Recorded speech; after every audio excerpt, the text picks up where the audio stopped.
حضرت عبدالرحمان جامی رحمۃ اللہ تعالی علیہ آپ لکھتے ہیں اگر نام محمد ران یا ورد شفیع آدم نہ آدم یا فتح توبہ نہ نو از غرق نجائیں. سرکار مدینہ صلی اللہ علیہ وسلم سارے پیغمبروں کے لیے رحمت. اگر آقا کریم علیہ الصلوۃ والسلام کی رحمت نہ ہوتی تو آدم علیہ الصلوۃ والسلام کی دعا بھی قبول نہ ہوتی, نہ نوح علیہ السلام کی کشتی پار لگتی, نہ ابراہیم علیہ السلام کے لیے نار گلزار ہوتی, اور نہ اسماعیل علیہ السلام کے جو حلق پر چلنے والی چھری تھی وہ کند ہوتی. امت کے لیے راتوں کو بیداری فرمائی اور دعائیں فرمائی, امت کو مصائب سے نجات دی, جہنم سے بچایا, جنت عطا فرمائی, امت کے لیے مال غنیمت حلال کیا, ساری زمین امت کے لیے مسجد بنا, غلام جہاں چاہے کھڑے ہو کر نماز پڑھ. پہلی امتیں علل اعلان توبہ کرتی تھیں.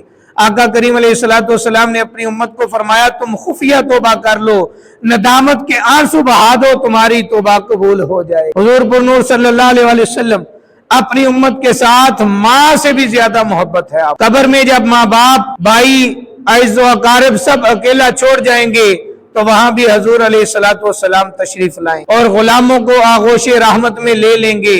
ہم زندہ ہیں حضور ہمارے لیے رحمت, اپنے غلام پر کرم فرما رہے ہوں گے. حضرت جی گرامی قبر میں 3 سوال ہوں گے. من رب کا, تیرا رب کون ہے؟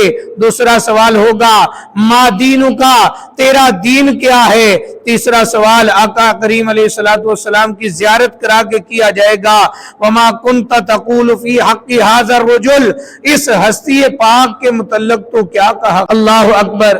تو جو بے ادب ہیں ان کی زبانیں تو گونگی ہو جائیں, اور جو ادب والے ہیں وہ آقا کریم علیہ الصلوۃ والسلام کو دیکھتے ہی نبی پاک صلی اللہ علیہ وسلم کی ذات پر درود و سلام کے نذرانے پڑھنے شروع ہو. اللہ اکبر. اس کی وجہ کیا ہے کہ جو عاشقان رسول ہیں انہوں نے زندگی میں بھی نبی پاک صلی اللہ علیہ وسلم کا ادب کیا ہے, نبی پاک صلی اللہ علیہ وسلم سے محبت کی ہے.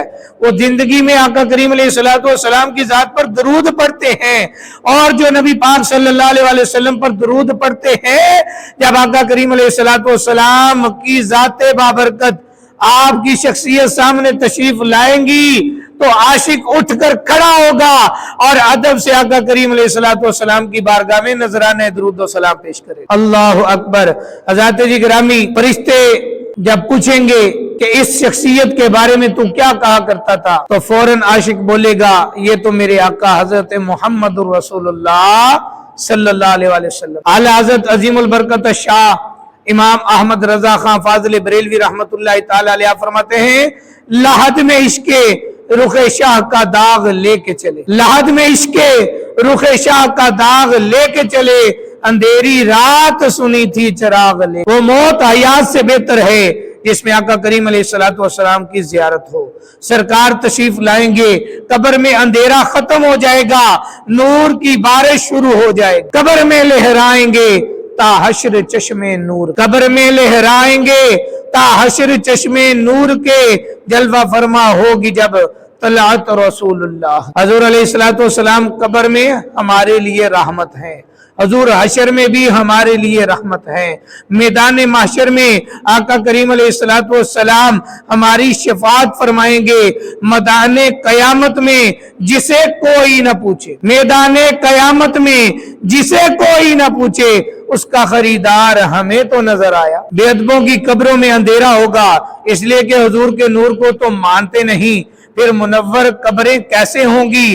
باادب غلام کو جب زیارت ہوگی تو انوار کی بارش شروع ہو جائے گی, قبر قیامت تک کے لیے منور ہو جائے. میرے آقا قیامت کے دن بھی ہمارے لیے رحمت ہوں گے. ہر شخص نفسی نفسی پکار رہا ہوگا, ہر طرف افراتفری ہوگی, باپ بیٹے سے بھاگ رہا ہوگا, ایک عجیب منظر ہوگا.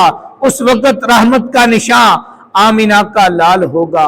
سرکار فرمائیں گے گھبراؤ مت میں جو ہوں.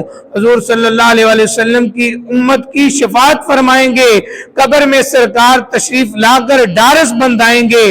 میدان محشر میں گناہگاروں کی شفاعت فرمائیں. تو شاعر یہاں پر اہل محشر کا جو منظر ہے وہ بیان کرتے ہیں کہ جب محشر بپا ہوگا تو اس وقت کیسی حالت ہوگی لوگوں کی. تو وہ لکھتے ہیں ہر نظر کانپ اٹھے گی محشر کے دن, ہر نظر کانپ اٹھے گی محشر کے دن، خوف سے ہر کلیجہ دہل جائے گا، اوڑھ کر کالی کملی وہ آ جائیں گے، پھر قیامت کا نقشہ بدل جائے گا، اوڑھ کر کالی کملی وہ آ جائیں گے،